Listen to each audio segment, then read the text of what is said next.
Hello guys, இந்த 2024 வேர்வல்ஸ் அப்படிங்கிற ஒரு ஹாலிவுட் படத்தை பற்றி நம்ம இந்த வீடியோவில் பார்க்க போகிறோம். இந்த படத்தோட டியூரேஷன் அப்படின்னா ஒரு 1 மணி நேரம் 30 நிமிஷம் படம் தான். இப்போ இந்த படத்தோட கதை என்ன அப்படிங்கிறத பார்த்துடலாம். இந்த பட ஆரம்பத்தில் ஒரு சயின்டிஸ்ட்டை காட்டுறாங்க. அந்த சயின்டிஸ்ட் அப்படி என்ன சொல்கிறாரு அப்படின்னா, போன வருஷம் இந்த சூப்பர் மூன் அப்படிங்கிறது ஒரு பேரழிவை ஏற்படுத்திச்சு. அதால் நிறைய மக்கள் வேற இறந்து போயிருக்காங்க. அதே சூப்பர் மூன் இந்த வருஷமும் வருது.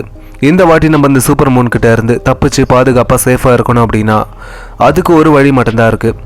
மக்கள் எல்லாருமே அவங்களுடைய வீட்டில் பாதுகாப்பாக சேஃபாக இருங்க. அந்த ஒரு நைட் மட்டும் யாருமே வெளியே வராதிங்க. அடுத்த நாள் காலையில் எல்லாமே நார்மல் ஆயிரும் அப்படின்னு சொல்லிட்டு அவர் கிளம்புறாரு. இப்போ அந்த சூப்பர் மூன் அப்படின்னா என்ன அப்படிங்கிறத தெரிஞ்சுக்கோங்க.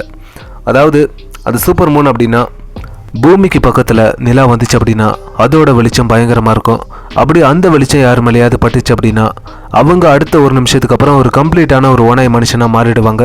அப்படி அவங்க மாறினதுக்கப்புறம் இந்த ஓனாய் மனுஷங்க யாரையாவது கடிச்சாங்க அப்படின்னா அவங்களும் ஓனாய் மனுஷங்களாக மாறிடுவாங்க. இந்த மாதிரியான பிரச்சனைகள்லாம் வரக்கூடாது அப்படின்னா இந்த மெடிசனை கண்டுபிடிக்கணும். அதனால் இந்த சயின்டிஸ்ட்டுங்க எல்லாருமே சேர்ந்து, அதாவது அந்த சயின்டிஸ்ட்டுங்களோட குரூப்பில் தான் ஹீரோவும் இருக்கார். அப்படி இவங்க எல்லாருமே சேர்ந்து இந்த மெடிசனை கண்டுபிடிக்கிறாங்க.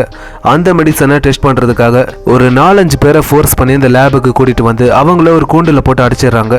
இப்போ இந்த மருந்து அவங்கக்கிட்ட கொடுத்து இதை கண்ணில் ஊற்றிக்கோங்க அப்படின்னு சொல்லிட்டு அவங்கள விட்டு கொஞ்சம் தூரமாக வராங்க. எதுக்காக அப்படின்னா அந்த லேபோட டாப்பை ஓப்பன் பண்ணுறாங்க. அப்போ அந்த நிலா வெளிச்சம் அவங்க எல்லார் மேலேயும் படுது. ஆனால் அவங்களுக்கு எதுவுமே ஆகலை. இப்போ இந்த சயின்டிஸ்ட் எல்லாருமே சந்தோஷப்படுறாங்க, நம்ம ஜெயிச்சிட்டோம் அப்படின்னு. ஆனால் இதெல்லாம் வெறும் 1 மணி நேரத்துக்கு மட்டும்தான். இந்த 1 மணி நேரத்துக்கு அப்புறம் அந்த கூண்டுக்குள்ளே இருந்தவங்க எல்லாருமே ஓனாய் மனுஷங்களை மாறிட்டாங்க.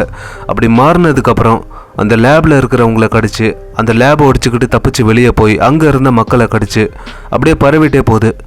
இதுக்கப்புறம் ஹீரோவோட ஒய்ஃபும் ஹீரோவோட பொண்ணும் அவங்களுடைய வீட்டில் இருக்காங்க.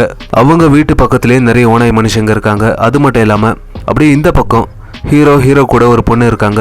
இவங்க 2 பேரும் இந்த லேபில் இருந்து எப்படி தப்பிச்சாங்க அப்படிங்கிறது மட்டும் இல்லாமல் காலையில் ஒரு 6 மணி வரைக்கும் இவங்க எல்லாருமே வெயிட் பண்ணணும். அதாவது எல்லாருமே இந்த ஓனாய் மனுஷங்க கிட்ட இருந்து தப்பிச்சு அந்த 6 மணி வரைக்கும் இவங்க உயிரோடு இருந்தாங்க அப்படின்னா அந்த ஓனாய் மனுஷங்க அந்த சூரியன் வெளிச்சம் அந்த ஓனாய் மனுஷங்க மேலே பட்டுச்சு அப்படின்னா அந்த 6 மணிக்கு அந்த ஓனாய் மனுஷங்க எல்லாருமே நார்மலான ஒரு மனுஷங்களாகிடுவாங்க. இந்த படம் எப்படி இருக்குது அப்படின்னா, படம் ஆரம்பத்தில் இருந்து அந்த லேப் சீன் வரைக்கும் படம் ரொம்ப நல்லா கொண்டு போனாங்க. ஆனால் அதுக்கப்புறம் வரக்கூடிய எல்லா சீன்ஸுமே பயங்கரமாக போர் அடிக்கிற மாதிரி தான் எடுத்து வச்சுருக்காங்க. ஒரு எக்ஸாம்பிளுக்கு, ஹீரோக்கு முன்னாடி ஒரு ஓனாய் மனுஷி வரும்போது அதுக்கிட்ட என்கிட்ட வந்துடாத சுற்றுவேன் அப்படின்னு சொல்லியே அதுக்கே தெரிஞ்சுக்கிச்சு போல இவன் நம்மளை கொல்ல மாட்டான் அப்படின்னு. அது இவரை கொல்ல வர அந்த ஒரு டைமில் இவர் கூட இருந்த அந்த பொண்ணு அதுக்கு பின்னாடி இருந்து கரண்ட் ஷாக் கொடுத்து அதை படுக்க வச்சிரும். சரி, இந்த படத்தில் இதுக்கப்புறமாதிரி இந்த ஆக்ஷன் சீக்வன்ஸ் இதெல்லாம் வரும் அப்படின்னு நினச்சா கிளைமேக்ஸ் வரைக்கும் பேசிக்கிட்டே தான் இருக்காங்க. அந்த கிளைமேக்ஸில் இந்த ஆக்ஷன் சீக்வன்ஸ் இதெல்லாம் இருக்குது. ஆனால் அதை பார்க்கும்போது ரசிக்கிற மாதிரியே இல்லை.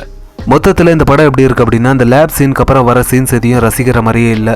இதில் உங்களுக்கு இன்னொரு விஷயத்தையும் சொல்லிக்கிறேன். இந்த படத்தை பார்த்து உங்களுடைய டைம் வேஸ்ட் பண்ணிக்காதீங்க.